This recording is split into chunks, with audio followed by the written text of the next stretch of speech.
Did a severe thunderstorm warning expected to hit the city of Kenosha, Racines, and Milwaukee, Wisconsin?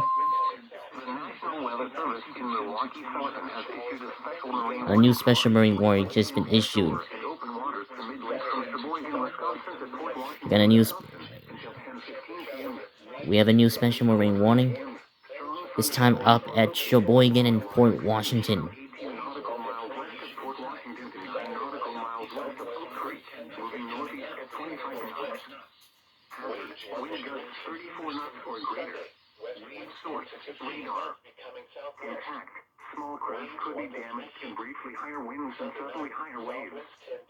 Locations impacted include Port Washington and Sheboygan. Move to safe harbor until hazardous weather passes.